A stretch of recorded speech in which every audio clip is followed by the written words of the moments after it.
Assalamualaikum warahmatullahi wabarakatuh. Bagaimana kabarnya kalian? Alhamdulillah, luar biasa. Allahu Akbar. Ar-Rahman, smart and fine.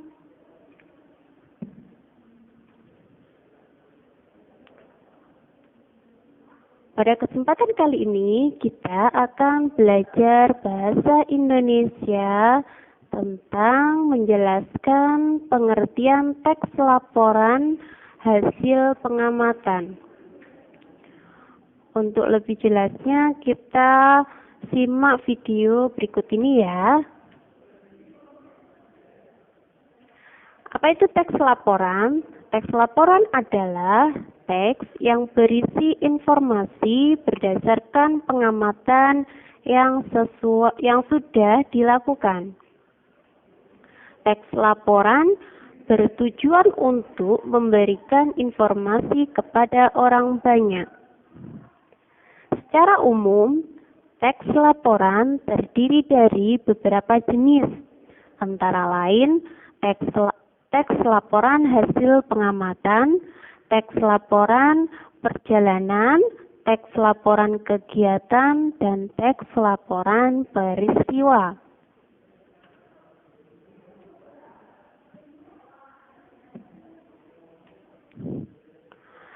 Pada kesempatan kali ini kita akan mempelajari tentang teks laporan hasil pengamatan.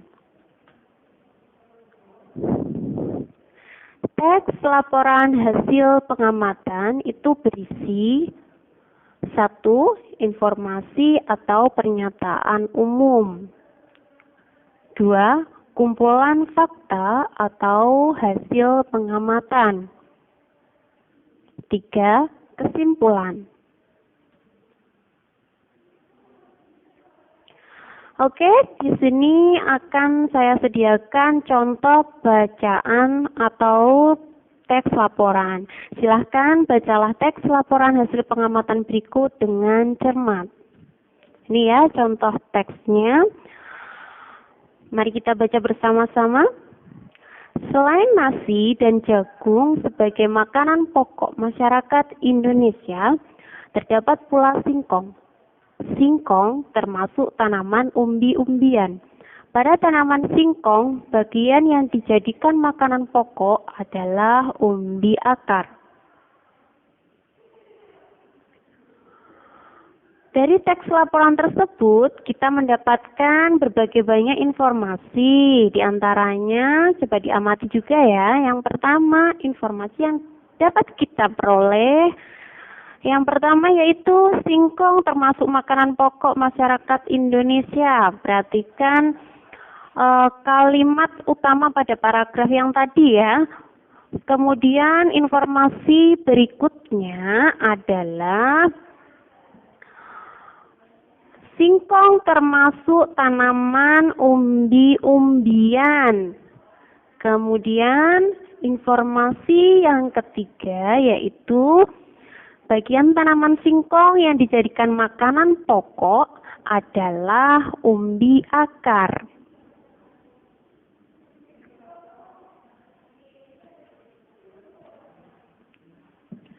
Bagaimana menentukan ide pokok dari teks laporan? Pertama-tama kita pelajari dulu ya, apa sih ide pokok itu? Ide pokok itu berisi tentang teks yang mendasari dari teks laporan. Jadi ide pokok itu berisi teks yang mendasari dari teks laporan atau paragraf ya.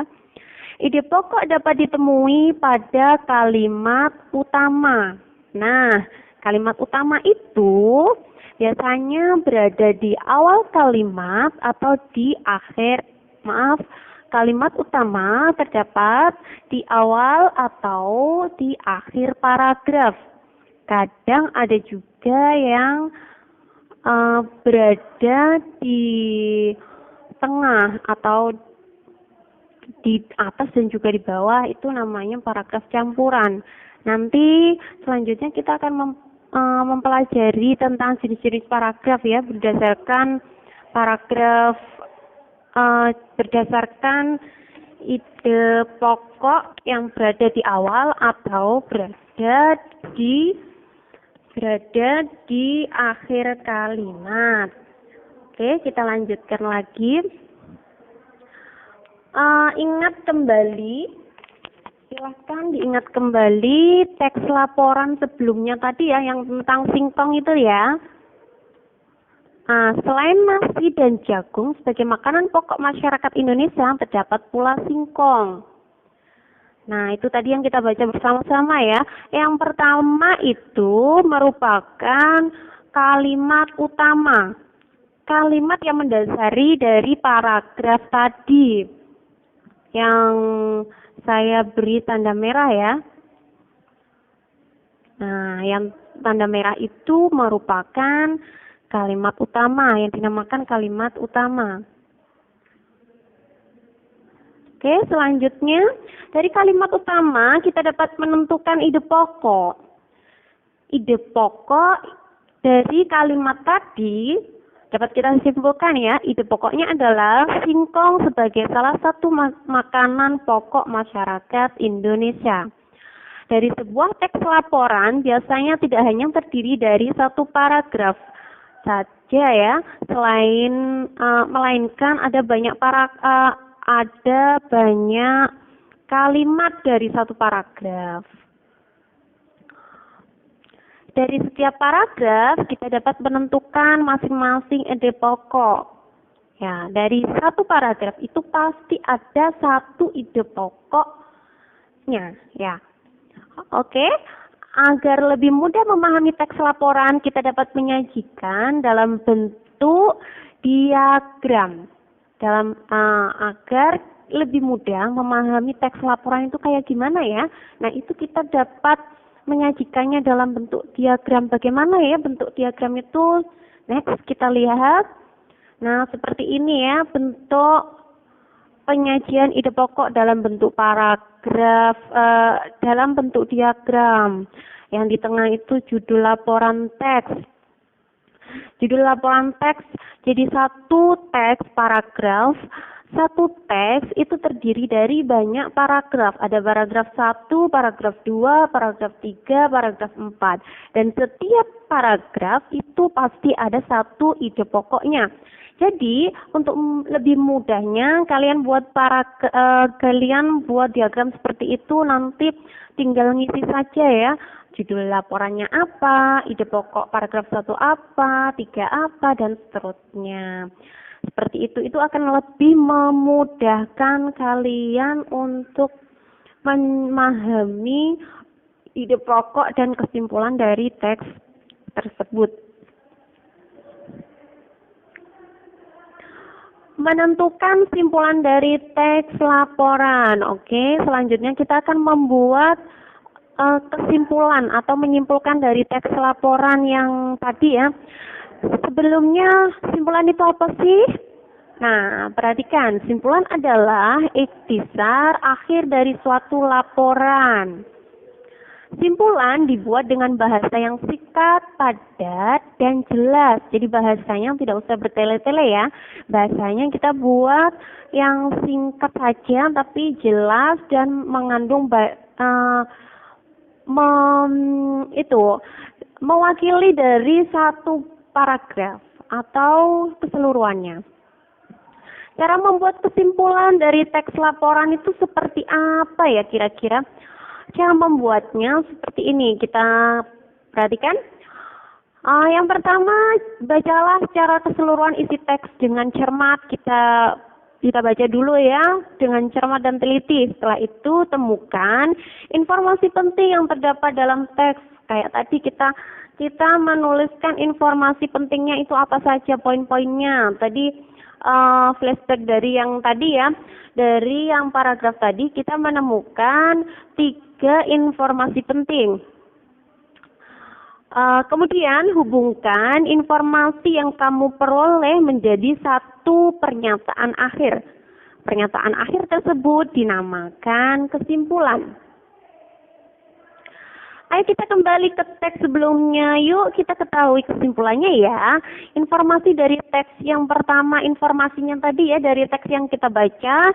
Itu yang pertama kita ngulang dulu. 1. Singkong termasuk makanan pokok masyarakat Indonesia. 2. Singkong termasuk tanaman umbi-umbian. Yang ketiga, bagian tanaman singkong yang dijadikan makanan pokok adalah umbi akar. Dari ketiga informasi tersebut dapat kita simpulkan,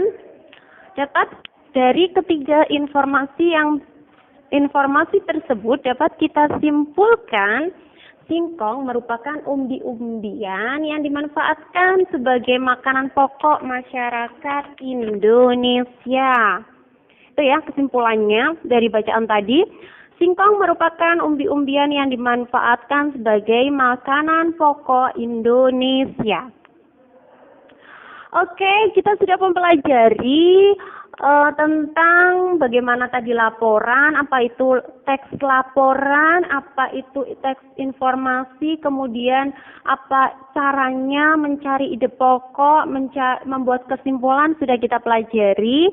Nah, jangan lupa dicatat poin-poin pentingnya ya anak-anak. Kemudian untuk tugasnya silahkan dikerjakan soal latihan bahasa Indonesia pada buku Bu Pena 6A halaman 25 nomor 1 sampai 5, tentunya tentang muatan bahasa Indonesia ya.